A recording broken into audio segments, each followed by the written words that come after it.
நியமிக்கப்பட்டவர்கள் இன்றைக்கு என்ன சந்திக்க வந்திருக்காங்க. அதற்காக தான் இன்றைக்கு அவர்களை சந்திப்பதற்காக தான் இன்றைக்கு கூட்டமே. சொல்லுங்க, வேற நீங்க எதுவும் கேட்கணுமா?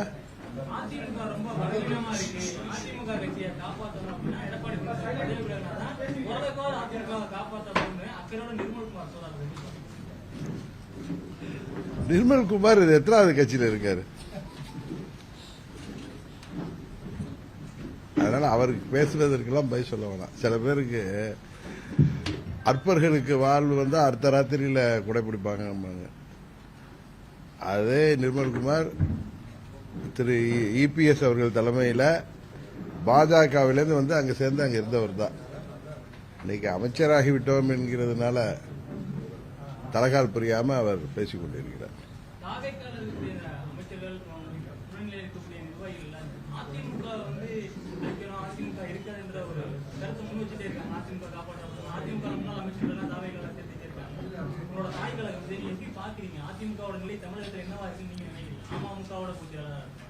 இன்னொரு அமைச்சர், மாண்புமிகு அமைச்சர் இருக்காரு, டெய்லி ஒரு பொய் சொல்லிட்டு இருப்பாரு. ஆதவ அர்ஜுனா வந்து தாவேக்கா தான் புதிய அதிமுக எல்லாம் கதை விட்டுட்டு இருக்காரு. அதை பத்தி கேட்கல நீங்க. அதாவது அனைத்து இந்திய அண்ணா திராவிட முன்னேற்ற கழகம் புரட்சி தலைவர் அவர்களால் உருவாக்கப்பட்ட இயக்கம். அவர்களது மறைவிற்கு பிறகு அம்மா அவர்களால் கட்டி காக்கப்பட்ட இயக்கம். இன்றைக்கு அந்த இயக்கத்தில் கடந்த 9 ஆண்டுகளாக திரு யுபிஎஸ் அவர்கள் பொதுச் செயலாளராக அந்த இயக்கத்தை வழிநடத்தி வருகிறார். அம்மா அவர்கள் மறைவுக்கு பிறகு என்னை அந்த இயக்கத்திலிருந்து அவர்கள் நீக்கியதால் உருவானதுதான் அம்மா மக்கள் முன்னேற்ற கழகம்.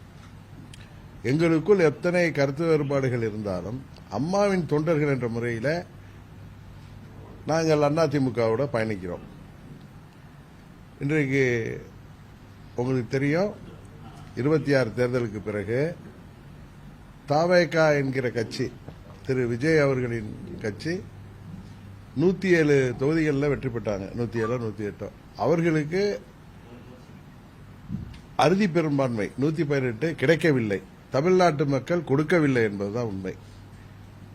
திமுக கூட்டணிக்கும் அதிமுக கூட்டணிக்கும் சேர்த்து 126 சட்டமன்ற உறுப்பினர்களை கொடுத்தார்கள். அதில் அம்மா மக்கள் முன்னேற்ற கழகம் நாங்களும் ஒரு சட்டமன்ற உறுப்பினர் வெற்றி பெற்றோம்.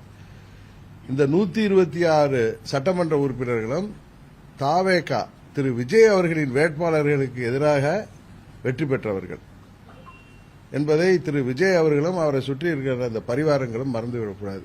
எங்களுக்கு ஆட்சி பொறுப்பை கொடுத்து விட்டார்கள் மக்கள் என்று அவர்கள் சொல்வது தவறு. 118 பேரை கொடுத்திருந்தாங்கன்னா, எம்எல்ஏக்களை கொடுத்திருந்தா அது அவங்களுக்கு ஆட்சி அதிகாரத்தை கொடுத்திருக்கிறார்கள் என்றுதான் அர்த்தம்.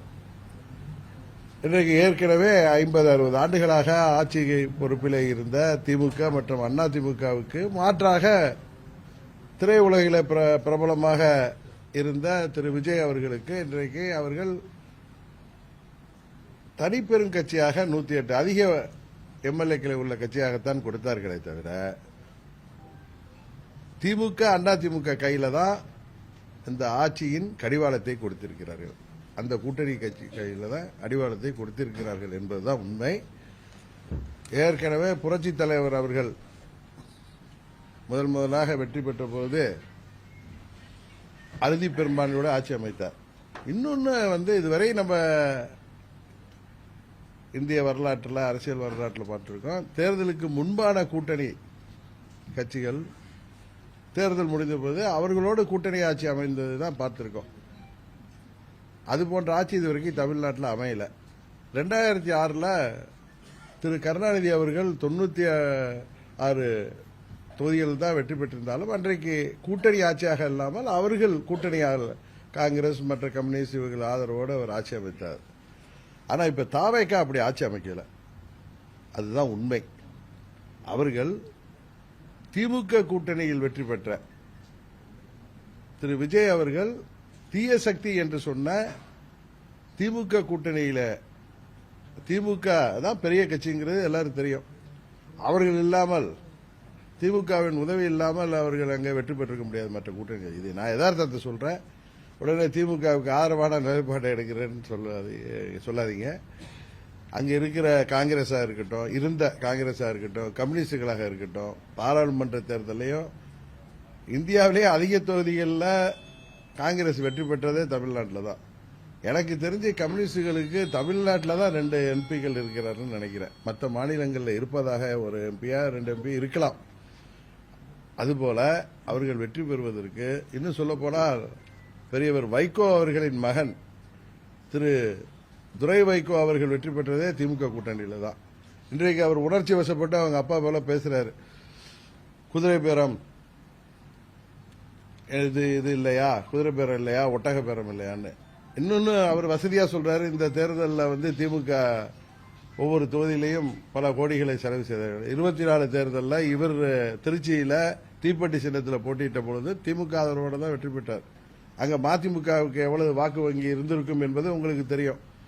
அவர் 24 இதே மாதிரி அதிக திமுக செலவு செய்துதான் வெற்றி பெற்றார் என்பதை அவரும் உணர வேண்டும். அதான் யதார்த்தம்.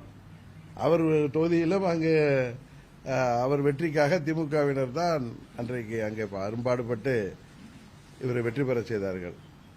இன்றைக்கு அவர்கள் சட்டமன்ற உறுப்பினர்கள் திமுக சின்னத்தில் தான் வெற்றி பெற்றவர்கள், உதயசூரியன் சின்னத்தில் தான் வெற்றி பெற்றவர்கள். நீங்க ஒரு கட்சி சின்னத்தில் போட்டிருக்கீங்கன்னா அந்த கட்சி உறுப்பினராகி தான் அங்கே போட்டியிட முடியும். அதுதான் உண்மை. அதனால அவர்கள் எடுத்த நிலைப்பாட்டை அவர்களுக்கு நன்றி உணர்வோடு திமுக உதவியோடு தானே ஜெயிச்சிருக்கோம், திமுகவால தான் ஜெயிச்சிருக்கோம் சீர்காழியிலையும் கடையநல்லூர்லங்கிற நன்றி உணர்வோடு, அவர்களுக்கு நன்றி உணர்வோடு அந்த கூட்டணியிலேயே அந்த கட்சியின் எம்எல்ஏக்களாக தொடர்கிறார்கள். இதுல குதிரை பேரம் இருக்கிறது என்பதை நான் முதல்ல அன்னைக்கு நட்ட நிசியில கவர்னர் மாளிகையிட்ட நான் சொன்னேன். அப்ப கூட நீங்க கேட்டீங்க அதுக்கு விஜய் தான் காரணமானு கூட என்ன கூட நண்பர்கள் கேட்டாங்க. ஏன்னா அன்றைக்கு திரும்ப அதை சொல்ல வேண்டிய காரணம் அது விஜய் மறந்திருப்பார், நீங்களும் மறந்திருக்க கூடாதுங்கிறது தான். அன்றைக்கு விஜய் அவர்கள் போய் அங்க கவர்னரை சந்தித்து ஆதரவு கடிதம் கொடுத்த பொழுது அமமுகவின் சட்டமன்ற உறுப்பினர் ஒருவர் கொடுத்தாரு. அது எனக்கு தொலைக்காட்சியில் பார்த்துட்டு தான், ஏன்னா எனக்கு எங்களால் நீக்கப்பட்ட அமமுக சட்டமன்ற உறுப்பினராக இருந்த திரு மன்னார்குடி தொகுதியில் வெற்றி பெற்ற காமராஜ் அவர்கள் எனக்கு அதிமுகவுடைய பொதுச்செயலாளர் எடப்பாடி அவர்களை முதல்வராக ஆதரவு அளித்து கொடுத்த கடிதம் என்னிடம் இருந்ததை நான் கவர்னரிடம் கொண்டு அந்த கடிதத்தை காமிச்சேன். நீங்க கூட அதில் தவறா இப்ப ஒளிபரப்புறீங்க, இபிஎஸ் அவர்களை முதலமைச்சராக்குவதற்கு நீங்க அழைக்கணும்னு சொல்லி கொடுக்கல. இந்த கடிதம் தான் 5 மணிக்கு கையெழுத்து போட்டிருக்காரு. அதுக்கப்புறம் ஒரு கையெழுத்து வந்திருக்கு. அந்த கடிதம் ஒண்ணு போர்ஜரியா இருக்கணும், இல்ல குதிரை பேரமா இருக்கணும் தான் சொன்னேன். ஏன்னா எங்க எம்எல்ஏ தொடர்பு கொண்ட அவர் கிடைக்கவில்லைன்னு சொன்னேன். அதுக்கப்புறம் 1 மணி நேரத்தில் நான் வீட்டுக்கு வந்தது, எம்எல்ஏ அங்க போய் அந்த கடிதமே நான் கொடுக்கல. அந்த வீடியோ ஒன்று வெளியிட்டாங்களே, அதை யார் வாங்கியது என்பதெல்லாம் பின்பு தெரிஞ்சிச்சு. இதே இடத்துல எம்எல்ஏ என்கிட்ட சொன்னதை நான் ஏஐயா இருக்கணும் உங்கள்கிட்ட சொன்னேன். அவர் என்ன மேல ரூம்ல சொன்னார், அது ஏஐ கடிதம், நான் கையெழுத்தே போடல அப்படி உங்களுக்கு முன்னாடி சொன்னார், இதே இடத்துல உட்கார்ந்துதான். ஆனா உண்மையிலேயே அவர்கள் தட்டி தூக்கி இருக்கிறார்கள். இப்ப அமமுக சார்பா இல்ல அதிமுக சார்பா ஒருவர் வெற்றி பெறும் பொழுது அவர் தாவேகாவுக்கு எதிராக அங்க போட்டிட்டு தான் வெற்றி பெற்றிருக்காங்க. அவர்களாக என்னமோ மெஸ்பரிஸ் ஆன மாதிரி என்னமோ மிட்டாயை பார்த்து ஓடுற பிள்ளைங்க மாதிரி அங்க ஓடி இருக்காங்கன்னு யாரும் சொன்னா அதை நம்ப முடியுமா? இன்றைக்கு விஜய் அவர்கள் அன்றைக்கு முதல் கோணல் முற்றிலும் கோணல்ங்கிற மாதிரி தாங்கள் தூய சக்தி என்று சொல்பவர்கள் 108 எம்எல்ஏக்கள் தான் இருக்காங்க. ஆட்சி அமைக்க வீடு வீடா போனாரு, கட்சி ஆபீஸுக்கெல்லாம் போனாரு. ஆட்சி அவர்கள் ஆதரவு கொடுத்தவர்களை வச்சு ஆட்சி அமைச்சிருக்கணும். அதுவும் சொல்ல போனா கம்யூனிஸ்டுகள் இன்றைக்கு என்னதான் ஜனாதிபதி ஆட்சி வந்துவிடக்கூடாது, ஏதோ பாரதிய ஜனதா கட்சியோடைய மறைமுக ஆட்சி வந்துவிடக்கூடாது என்பதற்காக நாங்கள் திரு விஜய் அவர்களை ஆதரிக்கிறோம் என்று சொல்வதெல்லாம் அவர்களுக்கு வேண்டால் சரியாக இருக்கும். அது தார்மீக அடிப்படையில் சரியில்லை என்பதுதான் என்னுடைய கருத்து. ஏன்னா அவர்கள் ஒன்றும் அந்த கூட்டணியில் வென்றவர்கள் இல்லை. தாவேகா வேட்பாளரை எதிர்த்து தான் அவங்க தொகுதியில் திருத்துறைப்பூண்டிலையும் மற்றொரு தொகுதியிலேயே அந்த கம்யூனிஸ்ட் வேட்பாளர்கள் ஜெயித்த இடங்கள்ல அவங்க வெற்றிருக்காங்க. அதனால இது ஒரு விசித்திரமான ஒரு பொருந்தாத கூட்டணி ஆட்சி தான் நடக்குது. திரு விஜய் அவர்களுக்கும் அவரை சுற்றி உள்ள அந்த பரிவாரங்களுக்கும் ஒரு பயம் இருக்கு. காங்கிரஸ் வேண்டுமானால் நம்மோடு இருக்கலாம், திரு திருமாவளவன் அவர்களோ ஐயுஎம்எல் அவர்கள் கட்சியோ அல்லது கம்யூனிஸ்டுகளோ, ஏற்கனவே கம்யூனிஸ்ட் 4 எம்எல்ஏ இருக்காங்க, அவர்கள் இன்றைக்கு கூட அவங்க கூட்டணியில் நாங்கள் சேரல, ரொம்ப வெளியில இருந்து ஆதரவு கொடுக்குறோன்னு ஒரு நிலைப்பாட்டில் இருக்காங்க. எதற்கு விளக்கமாக சொல்றேன்னா, இதுல பல இதை போட்டு குழப்பிட்டு இருக்கீங்க. அதுக்காக சொல்லிடுறேன் கிளியரா. இன்றைக்கு அவர்கள்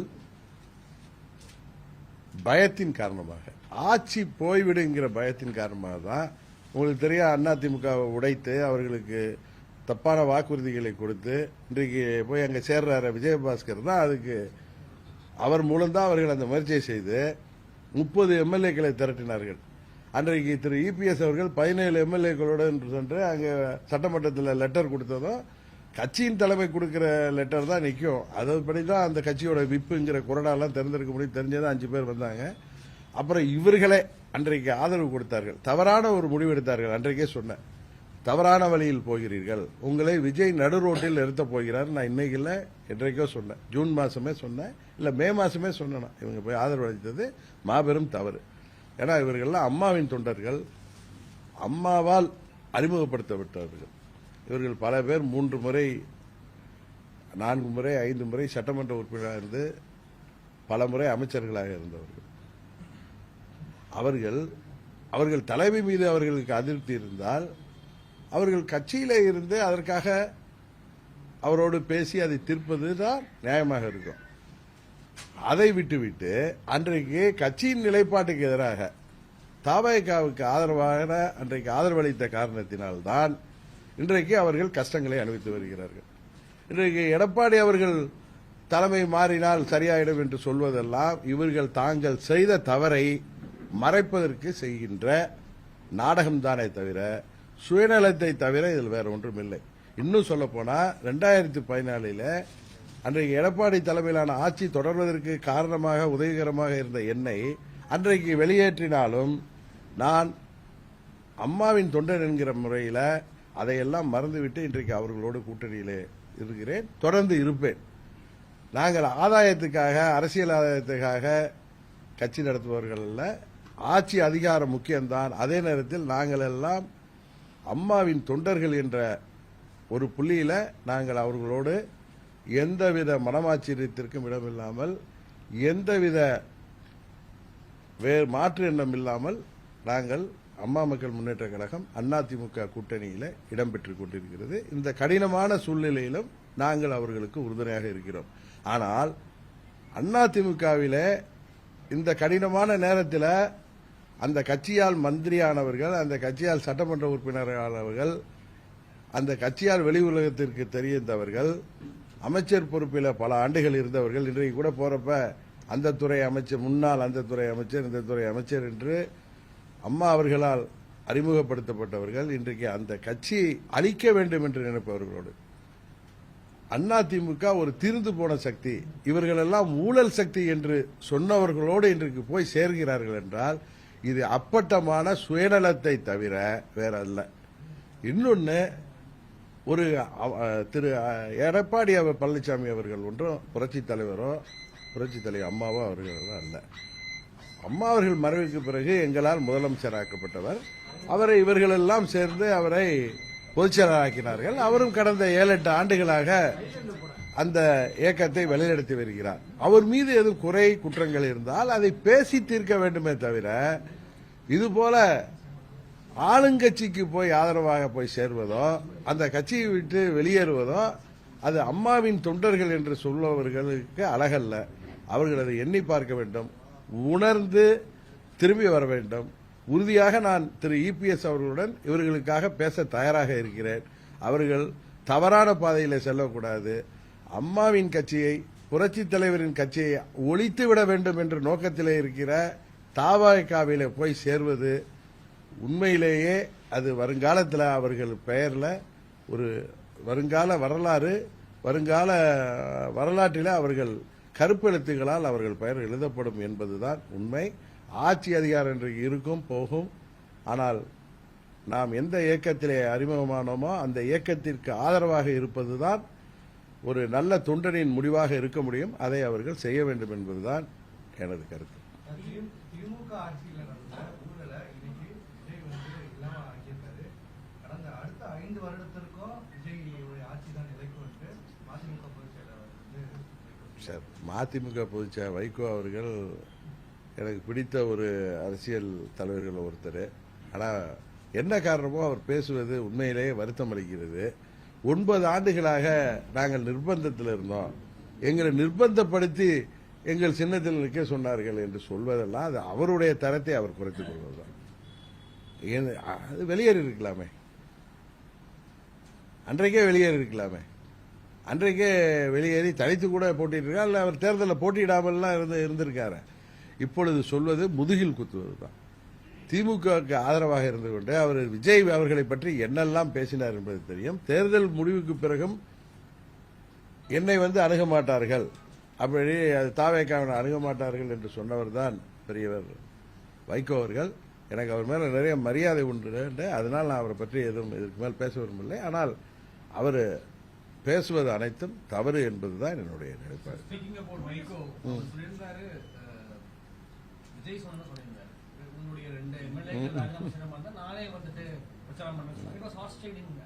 நான் தான் முதலே சொல்றேன், குதிரை பேரம் அது அந்த ஆட்சி அமைப்பதற்கே இவ்வளவு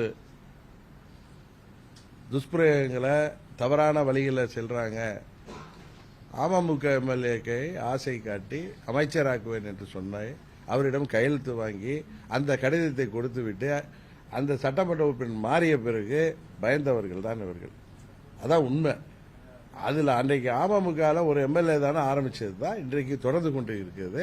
அதிமுக 25 சட்டமன்ற உறுப்பினர்களை ஆதரவு பெற்றது. அன்றைக்கு அவர்கள் நடு ரோட்டில் நிறுத்திவிட்டார்னு சொன்னேன். ஏன்னா 25 பேர் நிச்சயம் அவர்களுக்கு கட்சி தாவல் தடை சட்டப்படி அவர்களுடைய பதவி போகும். இன்றைக்கு அதே நேரத்தில் இன்றைக்கு அதனால்தான் அவர்கள் மீண்டும் தாய் கழகத்தில் வந்தாலும் அவர்களுக்கு உரிய மரியாதை இல்லாமல் இருந்தது. அதனால அங்கே போயிட்டாங்க. இதுதான் உண்மை. இது ஒரு clear cut case of horse trading. Vaiko அவர்கள் எம்எல்ஏக்களை அதில் திமுக சின்னத்தில் ஜெயித்த எம்எல்ஏக்களை வைகோ கட்சியை சேர்ந்தவர்களாக இருந்தாலும் அவங்க அந்த சின்னத்தில் போட்டிருப்ப அந்த கட்சி உறுப்பினர்கள் டெக்னிக்கலா அவர்கள் 2 பேரும் திமுக உறுப்பினர்கள் தான். திமுக உடைய கொறடா சொல்கிற உத்தரவை தான் அவர்கள் சட்டமன்றத்தில் நிறைவேற்ற முடியும். அவர்கள் இருவரையும் ரிசைன் பண்ணுங்கன்னு நான் சொன்னேன். விஜய் சொன்னாரு. அவர்களுக்கு நானே பிரச்சாரம் செய்து வெற்றி பெற செய்ய வைக்கிறேன்னு சொன்னது உறுதியாக இது குதிரை பேரம் தான். இதை யாரு மறைக்க முடியும்? வைகோ அடுத்த நாள் மாறி பேசுறார். வைகோ 93 ஒரு சிறந்த அரசியல்வாதியாக தேர்ந்தவர். இப்படி வயதான காலத்தில் இப்படி அவர் தடுமாறுவது உண்மையிலேயே வருத்தம் அளிக்கிறது. திமுக 4 பேர் அரசு செய்யப்பட்டிருக்காங்க.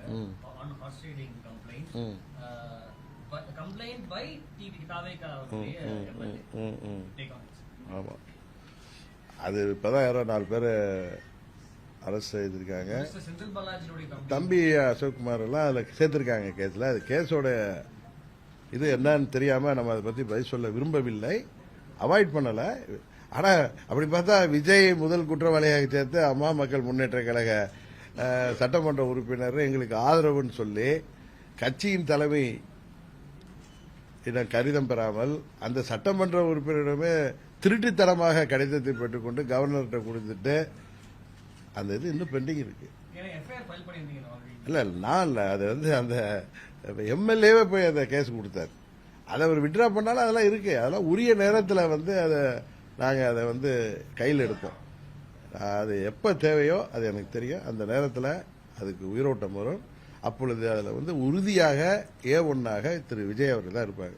குதிரை பேரம் செஞ்சதை அவர் தான். ஏன்னா கவர்னரிடம் நான் போய் அதை பற்றி கம்ப்ளைண்ட் பண்ணியிருக்கேன். அதனால வெயிட் பண்ணிட்டு இருக்கேன். அவ்வளவுதான். அது எந்த நேரத்திலும் நான் நீதிமன்றத்துக்கு செல்லலாம். ஏன்னா அதுக்கு ஒன்றும் பார்லாம் கிடையாது, அதுக்கு ஒன்றும் எக்ஸ்பைரி டேட்லாம் கிடையாது. நான் சில காரணங்களுக்காக அதை பொறுமையாக அதை வாட்ச் பண்ணிட்டு இருக்கேன். அவ்வளவுதான். அவங்க எம்எல்ஏக்களை போய் இவங்க டிஎம்கே நான் சொல்றது அதுல லாஜிக்கே இருக்கிறத தெரியல. 35 கோடி கொடுத்து தாவேக எம்எல்ஏவை அது ஆளுங்கட்சி எம்எல்ஏவை இவங்க பேரம் பேசி அவரை வாங்கி அல்லாது என்ன ஓட்டெடுப்பு வருதுங்கிறாங்க. இப்போ ஒன்று 6 மாசத்துக்கு அந்த ஆட்சி மேல நம்பிக்கை இல்லாத தீர்மானம் கொண்டு வர முடியாது. எதற்காக இப்படி செய்ததாக அவர்கள் கம்ப்ளைண்ட் அதில் என்ன அது எஃப்ஐஆர்ல என்ன இருக்கு? எதுக்காக பேரம் பேசினாங்கன்னு இருக்கு? என்ன காரணம் காமிச்சிருக்காங்க எஃப்ஐஆர்லன்னு கேட்கிறேன். அது எதுக்காக பேரமா? எப்படி கட்சியில இருந்து எல்லாம் ரிசைன் பண்ண சொல்லியா? ஆமா ஆமா, அது ஒரு பொலிட்டிக்கல் ஸ்டேட்மெண்ட். அது அந்த ஆட்சி உண்மையாவே இப்ப நானே சொல்றேன், அந்த ஆட்சிக்கு 107 எம்எல்ஏக்கள் தானே இருக்காங்க. மற்றவர்கள்லாம் திமுக கூட்டணியிலேருந்து இரவல் ஆதரவு தானே. அவர்கள் வெளியேறினா எத்தனையோ இதில் அவங்க இப்போ இது கருத்து முரண்பாட்டில் வெளியேறினா அதில் ஏதாவது 4 பேர் வெளியேறினாலே முடிஞ்சு போச்சு, 2 பேர் வெளியேறினாலே முடிஞ்சு போச்சு. அதனால அவர் அந்த காரணத்தில் சொல்லியிருக்கலாம், பழைய கூட்டாளிகள் தானே, நம்ம மீண்டும் அவர்களை கன்வின்ஸ் பண்ணி நம்மளோட அழைத்துக்கலாங்கிற எண்ணத்துலையும் சொல்லிக்கலாம். அதுக்கு இதுக்கு எப்படி முடிச்சு போடுறீங்கன்னு எனக்கு தெரியல.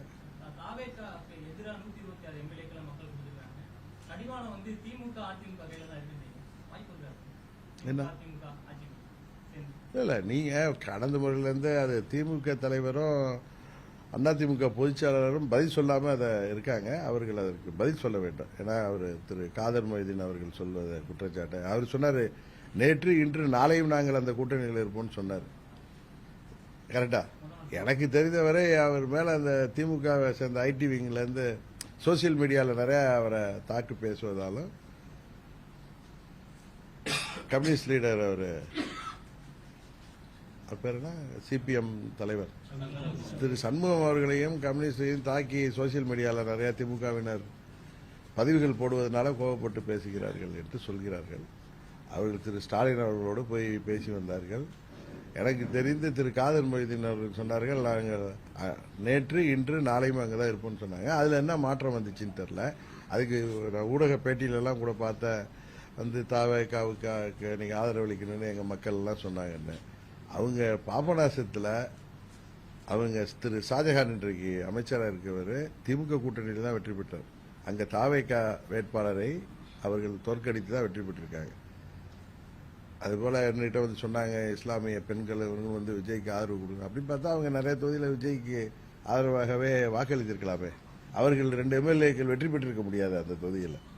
அதனால இன்றைக்கு ஒரு ஆட்சி அதிகாரத்தில் இடம்பெறோங்கிறதுனால அவங்க ஏதோ பேசுகிறார்கள். அவர்கள் உண்மையிலேயே பார்த்தால் எனக்கு திமுகவை பார்க்கும் பொழுது எனக்கு வருத்தமாக தான் இருக்கு. ஏன்னா அவர்களெல்லாம் வெற்றி பெறுவதற்கு திமுக தொண்டர்களும் நிர்வாகிகளும் அவர்கள் எவ்வளவு பாடுபட்டு இவர்களெல்லாம் வெற்றி பெற செய்தார்கள் என்பதை அவர்கள் வாயாலே ஒத்துக்கொள்கிறார்கள்.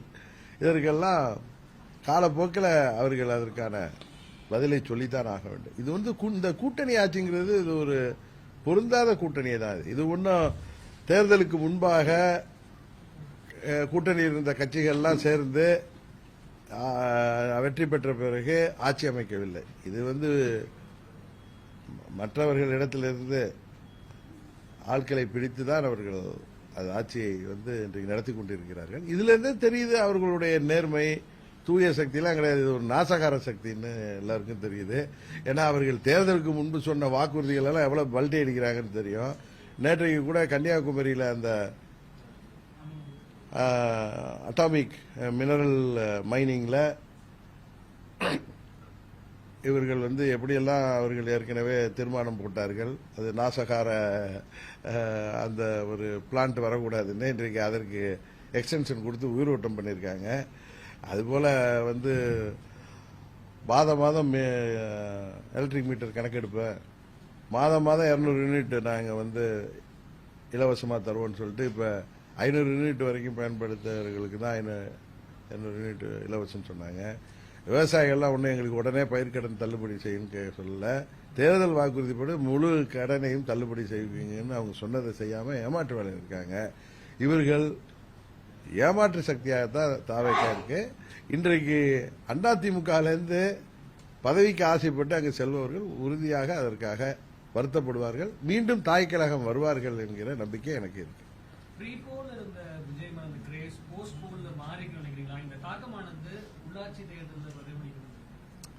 அது மாதிரிலாம் நான் வந்து சொல்றது பொலிட்டிக்கல் ஸ்ட்ராட்டஜிஸ்ட்லாம் இல்லை.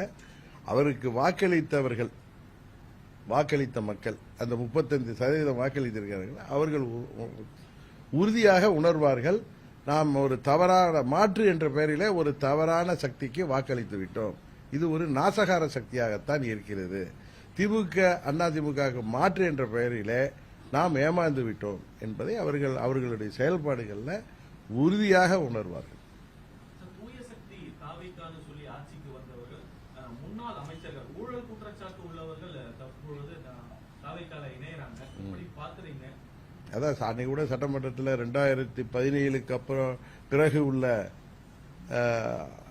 ஆட்சி காலங்களில் நிறைய ஊழல் நடந்தது, தொட்டவர்களை விடமாட்டேன் என்ன சொன்னார, அதில் சினிமா டைலாக்லாம் போட்டாரு.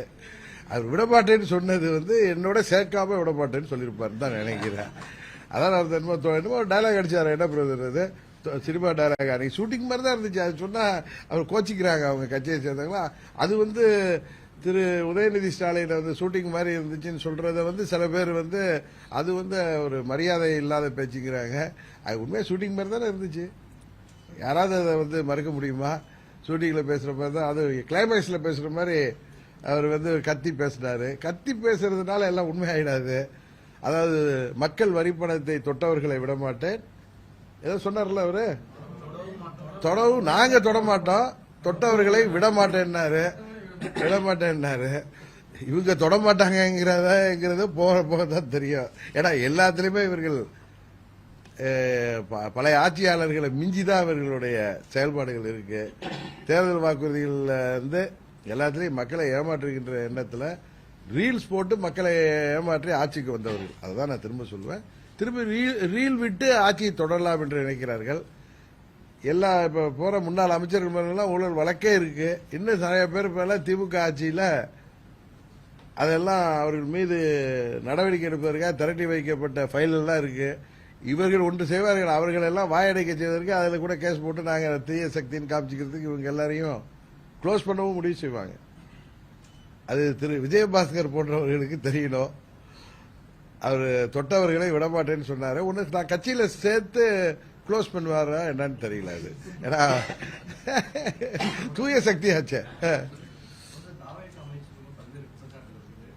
மனிதவளத்துறை அமைச்சர் சரத்குமார் அதுக்கு அவர் கருத்து தெரிவிச்சிருக்காரு. நேற்று இருந்து அது முந்தின திமுக கண்டன ஆர்ப்பாட்டம். ஆமா, நீங்க எதனா கண்டன ஆர்ப்பாட்டம்?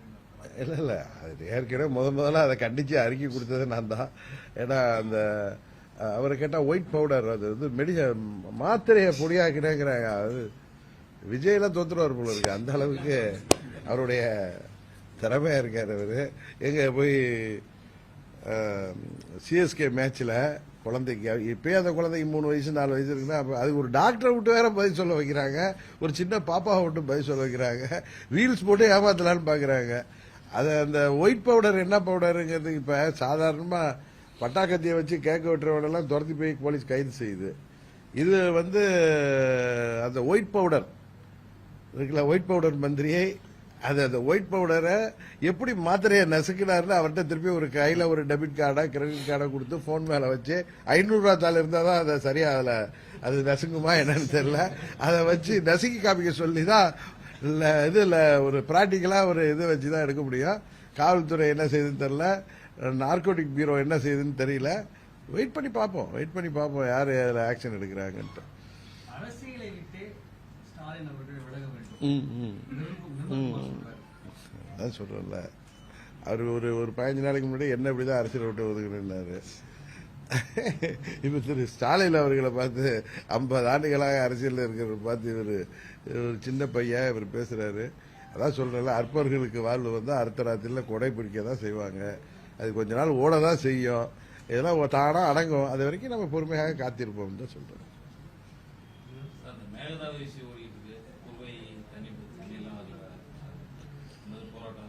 குறுவை சாகுபடி பண்ணலன்னா வேற கரெக்டா கேட்டீங்க. அப்படின்னா அந்த அவர் வெங்கட்ராமன் பேசியிருக்காரு, அவருக்கு ஒன்று தெரியல, உங்களை விவசாயத்தை பத்தி தெரியுமா என்னன்னு தெரியல. அங்க வந்து இந்த திருவாரூர் மாவட்டத்திலலாம் நெல்லை தவிர வேற எதுவுமே பயிரிட முடியாது, அதெல்லாம் கிளே சாயில். ஈவன் நாகப்பட்டினத்துலேயும் அப்படிதான், அவருக்கு வேற பயிர் செய்ய முடியாதுன்னு இல்லை, சில பகுதிகளில் வேற பயிர் செய்ய முடியுமே தவிர நெல்லை தவிர பயிரிட முடியாத மாவட்டங்கள் தான் டெல்டா மாவட்டங்கள். அது கூட தெரியாம அவர் பேசுறாரு. இதெல்லாம் தற்கூரின்னு யாரும் சொன்னா கோவப்படுறாரு அவங்க தலைவர் திரு விஜய் அவர்கள். அவங்களுடைய பேச்சு எல்லாமே தற்கூரித்தனமா தான் இருக்கு. இன்னொரு அமைச்சர் அவர் ஒரு ஐஆர்எஸ் ஆபீசர் இருக்காரு, அவர் பேர் என்ன, அருண்ராஜ் வந்து ட்விட்டர் மெசேஜ்ல இன்னொரு அமைச்சரை அவர் துறையே மாற்றி போட்டுட்டு கேட்டா அட்மின் போட்டாங்கிறாங்க. அவங்க இன்னொரு அமைச்சருக்கு நீங்க தான் எல்லாம் எடுத்து சோசியல் மீடியால பாக்குறப்ப தான் எந்த துறை அமைச்சர்னே தெரியாம செயல்பட்டு இருக்காங்க. இதெல்லாம் பாக்குறப்ப உண்மையிலேயே இவர்கள் ஆச்சரியக்குறிகளாக தான் தெரிகிறாங்க. இன்னொரு அமைச்சர் மாத்திரையை வந்து நான் வந்து இதில் உட்காந்து என் பிள்ளைக்கு க்ரஷ் பண்ணி கொடுத்தேங்கிறாரு. இதெல்லாம் பார்க்குறப்ப என்ன பண்ணுறது, இதெல்லாம் வாக்களித்த மக்கள் எல்லாத்தையும் பார்த்து தான் இருக்காங்க. அதுக்கு வந்து உரிய நேரத்தில் அதுக்கு உரிய தீர்வை அவர்கள் தருவார்கள்.